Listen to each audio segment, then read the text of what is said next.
No coração de uma noite sem estrelas, a pequena vila de Abençoado repousava sob um manto de escuridão opressiva, enquanto a brisa gélida cortava as ruas desertas, trazendo consigo um murmúrio indistinto, como se o próprio chão estivesse sussurrando segredos que nunca deveriam ser ouvidos.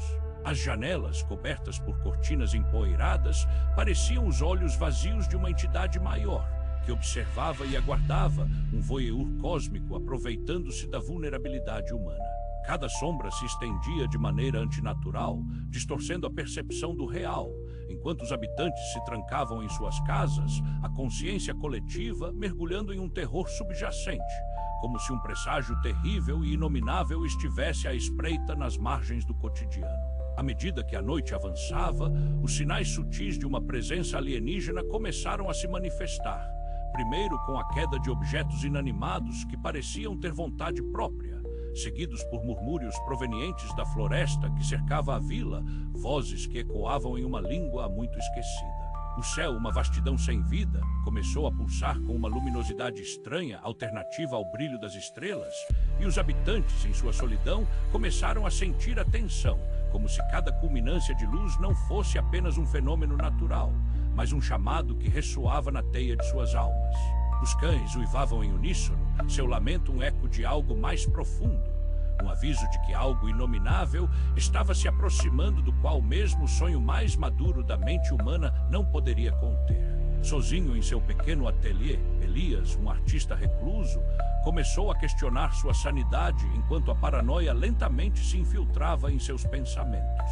Ele passava horas diante da tela, sua mente se entrelaçando com a tinta de uma forma que ultrapassava a origem do seu próprio ser. Perguntas retumbavam em sua cabeça, como se cada resposta fosse um eco enfraquecido, longe de qualquer conforto.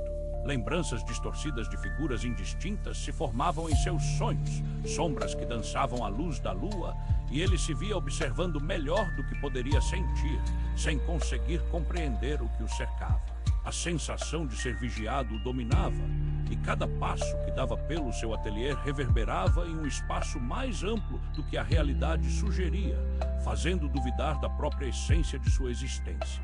Então, na calada da noite, quando a linha entre a vigília e o pesadelo começou a se desfazer, Elias teve um vislumbre, uma presença, algo que parecia desafiar as leis do tempo e do espaço, se manifestando em imagens surreais que preenchiam o canto de sua visão. Era como se a própria parede de sua casa estivesse respirando, e no ar, um odor de algo indescritivelmente doce e putrefato preenchia seus sentidos, como um convite perverso. Em sua mente, formas que nada tinham de humano passaram a se contorcer e se combinar, projetando ecos de vozes que não pertenciam a este plano, cada vez mais altas, cada vez mais insistentes, enquanto ele se sentia cada vez mais pequeno, uma sombra em um universo indiferente. Era a manifestação do desconhecido, o apogeu de um ato cósmico, onde ele se tornava ao mesmo tempo o espectador e o ator, percebendo que uma realidade paralela ainda pulsava em algum lugar, esperando ansiosamente por sua inclusão. Finalmente, na penumbra daquele espaço, a revelação chegou com uma força que o deixou paralisado. Uma miríade de olhos, variadas em formas, cores e profundidades, observavam-no. Ele não podia compreendê-los, não havia palavras que pudessem capturar a essência daquelas entidades.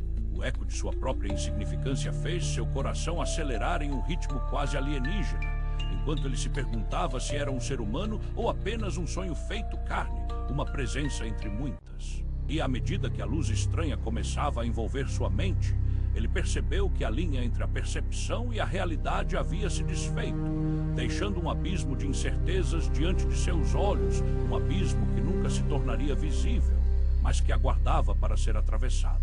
As sombras da vila, agora definidas de maneira perturbadora, pareciam dançar ao ritmo de um chamado que só elas podiam ouvir, mas ainda ecoava em seu íntimo, como uma melodia antiga, insuportável e sedutora.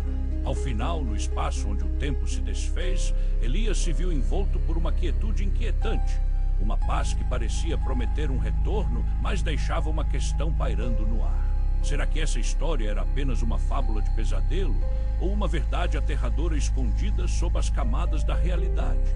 Enquanto a escuridão se fechava, a única certeza que restava era que ele estaria eternamente convidado a buscar a resposta, ou talvez a nunca saber.